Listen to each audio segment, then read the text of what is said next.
Meninas e meninos do meu coração varonil, vamos para mais um encontro, mais uma aula. Hoje, um momento muito especial. Muita coisa mudou.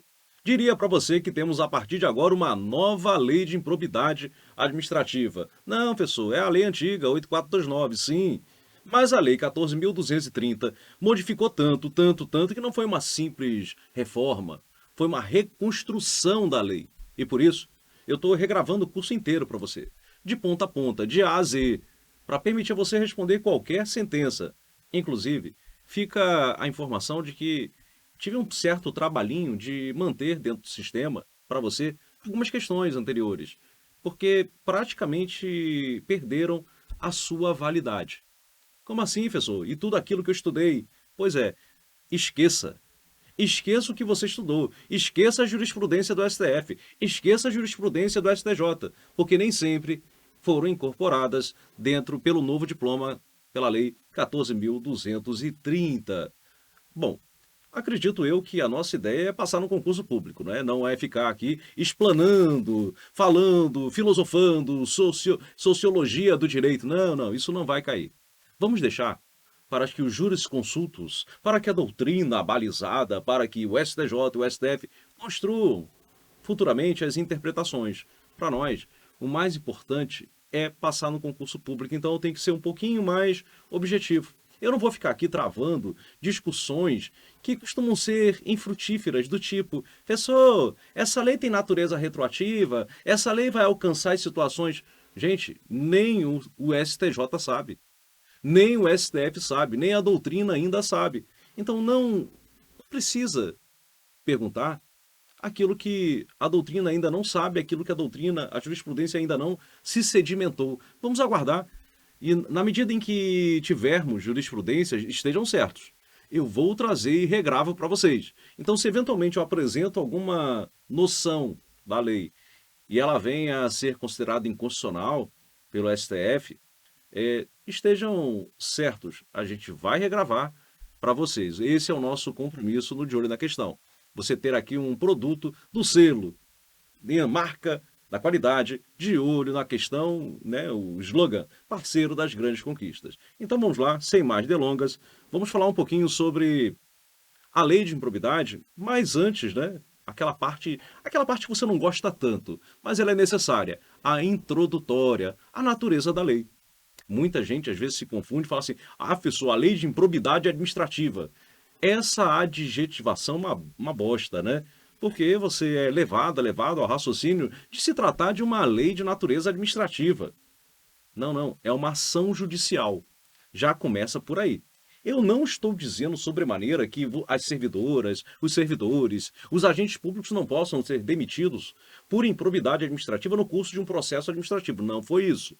Mas aí é um processo administrativo, não é uma ação judicial. Então é uma ação judicial. E judicialmente falando, nós só temos dois momentos, né? Até porque são três instâncias.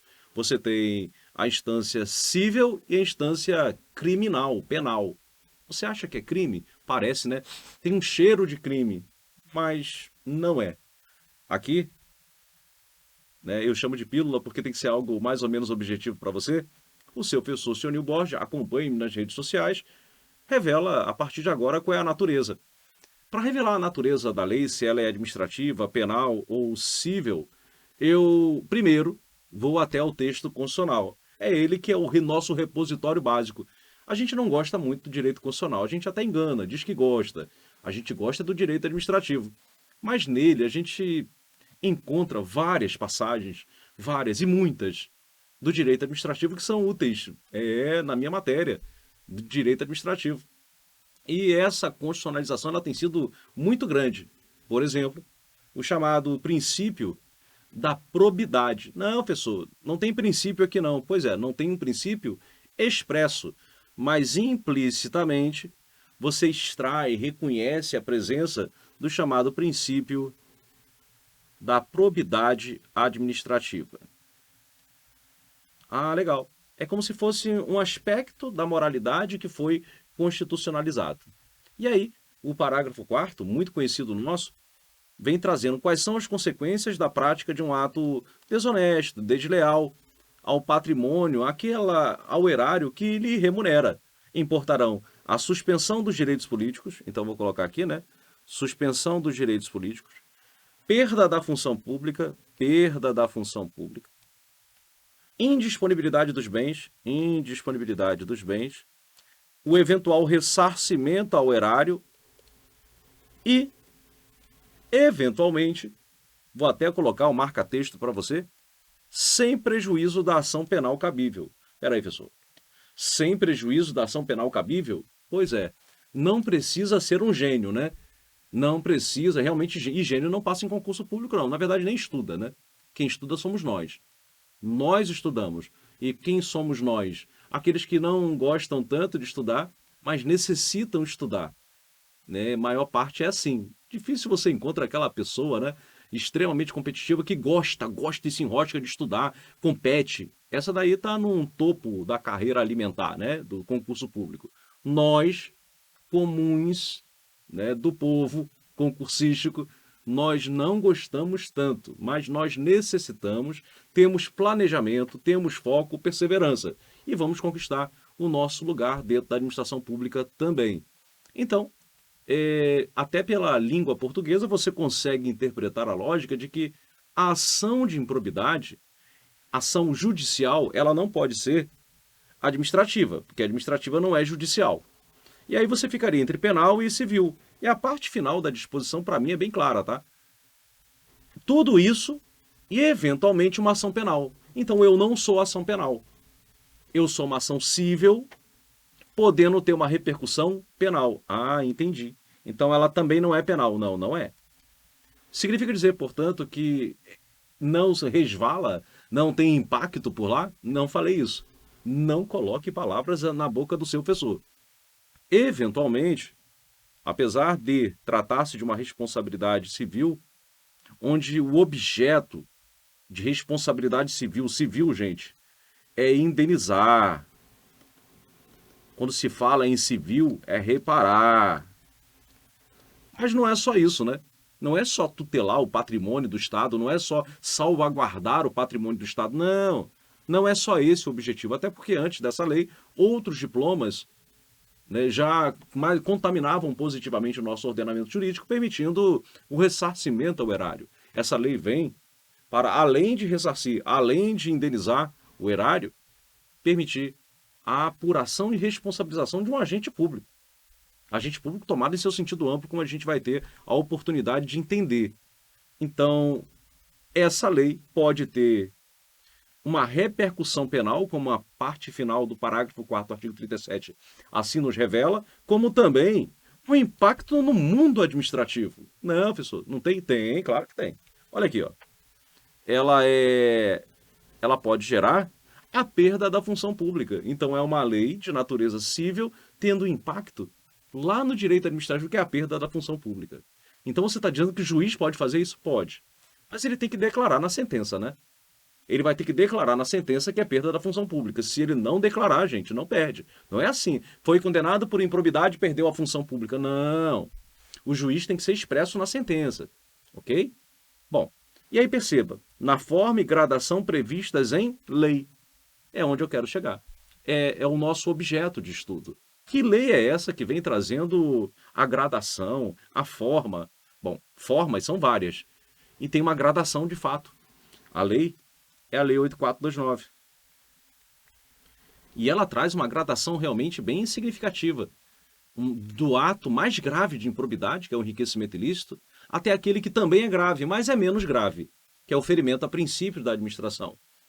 A nossa LIA, se quiser chamar, até para ganhar um pouco mais de intimidade a partir de agora, vamos convencionar chamá-la de LIA, Lei de Improbidade Administrativa. É ela que regulamenta essa disposição constitucional, é ela que dá um colorido, né, uma concretude, uma aplicabilidade social à norma constitucional. Vem comigo.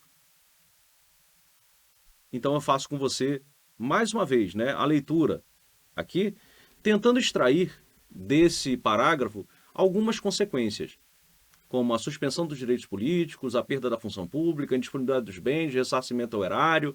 Então, ora você tem medidas que são preventivas, acautelatórias do Estado, exemplo da indisponibilidade dos bens, e ora você tem penalidade, né? A suspensão dos direitos políticos é uma penalidade. A perda da função pública é uma penalidade, mas é na forma e gradação prevista em lei. Aí veio a lei de improbidade, e só fez repetir, né? Só fez repetir a Constituição Federal. Não, gente. É na forma e gradação prevista em lei. Lei. A lei pode criar sanções novas. Não, professor, não pode. Claro que pode. Lembra daquela parte lá do direito constitucional, aquela matéria que a gente não gosta tanto? O tal escalonamento vertical que a professora passa para você? Aqui você tem a Constituição Federal, aqui as normas supralegais, aqui as normas legais e aqui os atos. Pois é, Constituição, normas supralegais e legais é o que se reconhece como ato primário. Ato primário, eu lembro disso. Pois é um ato originário, é um ato que cria ou mesmo extingue direitos e obrigações. Então ele tem essa aptidão de inovar. Um ato primário, ele tem um atributo da novidade. Então, não diga por obséquio, bonita a palavra, né? Por obséquio, não diga que a lei de improbidade não pode criar novas sanções, ou mesmo novas medidas acautelatórias, para a proteção do patrimônio público, mesmo social do Estado. Pode e fez. Por exemplo, a multa civil, ela não tem previsão na Constituição Federal. E ainda bem, né? Porque se você pensar assim, a rigor, a nossa Constituição Federal, ela é classificada como analítica, prolixa, fala demais, fala a beça, fala abundantemente. Ela fala tanto, que acaba por inserir no seu texto assuntos que não seriam necessariamente constitucionais, são leis constitucionais, assim, já diria, não está mais entre nós há algum tempo, Carl Schmitt, em sua teoria política, decisão político fundamental. Nem tudo ali é decisão político fundamental, não. Mas como está num texto solene, tem a mesma validade jurídica, a mesma hierarquia. Independentemente se está na DCT, na parte permanente, tem a mesma validade jurídica. É tudo norma jurídica e de mesma hierarquia. O valor, eu não vou falar que é o mesmo não, né? Porque depende muito da situação concreta. Então tem disposições ali que poderiam ser extraídas e colocadas para tratamento pela lei ordinária, pela lei complementar, pela legislação infraconstitucional. Apesar de ela ser analítica e falar demais, ela não falou sobre todas as sanções ou consequências cabíveis da improbidade. Ela remete à lei. Olha só, Constituição, sou abre alas. Eu venho trazendo aqui a suspensão dos direitos políticos, ressarcimento erário, indisponibilidade, como se fosse algo mínimo. Mas você é lei. Você é legislador. Você pode criar outras consequências. E assim foi feito pela Lei 8429. Além de tudo aquilo que está no texto constitucional, ela vem trazendo a multa civil e a proibição de licitar e contratar. É o que temos a mais dentro da Lei 8429. Perfeito? Prosseguindo. E aí, não tem como numa parte introdutória, agora que você já conhece a natureza. O que eu quero de você? Pessoal, qual é a natureza da lei? É de crime? Não. É só administrativo? Não. É uma lei civil, com repercussões políticas. Há, inclusive, quem nomina essa lei como civil política. Porque é civil, com indisponibilidade, ressarcimento erário, e também impacta lá no direito eleitoral. Tudo isso, direito civil, direito eleitoral, por acaso é competência privativa da União legislar, não é? É. Por isso que os estados, municípios, eles não alteram a Lei 8429. Porque falece a essas entidades subnacionais, elas não contam com a competência constitucional para disciplinar a matéria de direito civil ou direito eleitoral. Entendeu? Artigo 22 do texto constitucional. Como é importante, né, esse tal do direito constitucional para a gente, meu Deus do céu, é uma sinalização de que a gente vai ter que conviver com ele. Porque ele me ajuda bastante a gente aqui no direito administrativo. Então revela aqui o artigo 1º. O sistema de responsabilização por improbidade a tutela quer dizer proteção, tá, gente? Protege a probidade da organização. Probidade quer dizer lealdade, ter lealdade, ter honestidade, ter fidelidade, agir com moralidade na organização do Estado e no exercício de suas funções. E quando eu falo exercício das funções do Estado, né? Aí você, quem é o Estado? O Estado é tudo isso aqui, gente. Você tem o poder executivo, o poder judiciário e o poder legislativo. Nessa parte de dentro são as funções típicas e do lado de fora, até por conta de adotarmos o princípio da especialização em termos de separação de poderes no Brasil, não é exatamente à luz de Montesquieu, nós temos aqui as possíveis atribuições atípicas. Por exemplo, tipicamente administrar, legislar, julgar. Por exemplo, atipicamente legislar, julgar e mesmo administrar. Então são todas as funções do Estado. Então pode eventualmente, aí você fala assim, ah, professor, então a improbidade é só na função administrativa. Não, não. Já começou aí a prova, né? Tudo mudou. Essa é uma nova redação dada pela Lei 14.230. Funções, exercício das funções do Estado. E o Estado não tem só função administrativa.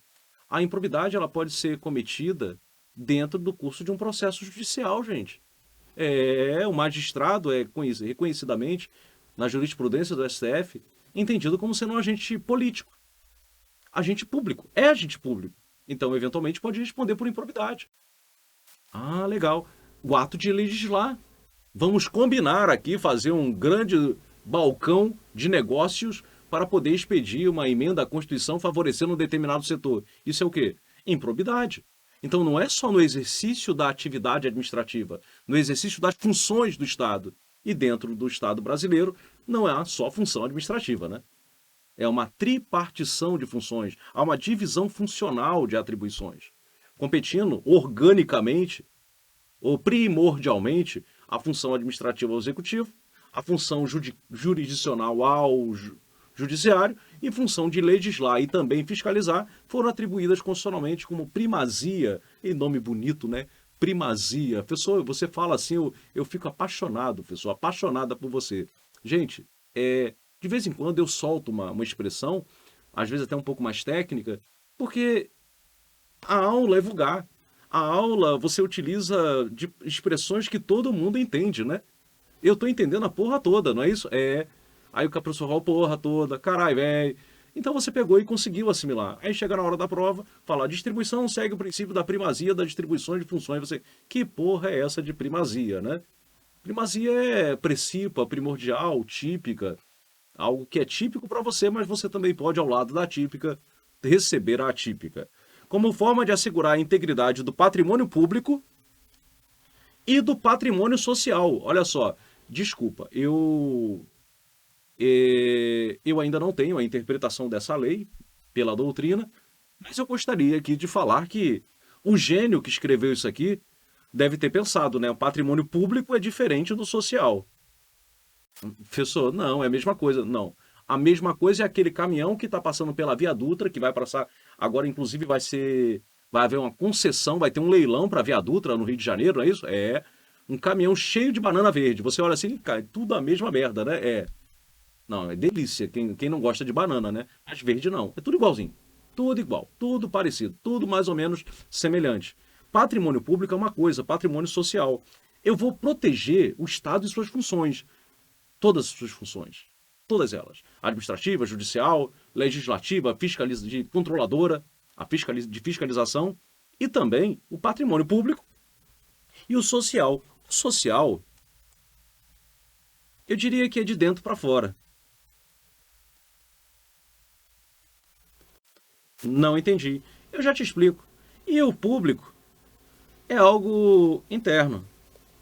Ah, professor, mais ou menos entendi. Pois é. Então, quando você faz uma licitação e essa licitação está correndo e eventualmente há um ato que vem gerar um impacto no meio ambiente, o meio ambiente é um patrimônio social, o patrimônio de todos. De dentro para fora, a gente vê, a gente toca, é nosso. É nosso, é coletivo. Agora, o que foi feito? Rapaz, a ex-prefeita está respondendo por improbidade. Por quê? Porque utilizou de veículos para serviços particulares. E eu nem fiquei sabendo. Pois é, esse não é um patrimônio coletivo. é um patrimônio do público, mas está sendo usado internamente. Então é o patrimônio público que está sendo afetado diretamente, e não o coletivo. Mas não importa, né? Seja aquele interno, seja o externo, é tudo público. É tudo público e deve ser resguardado, protegido, tutelado.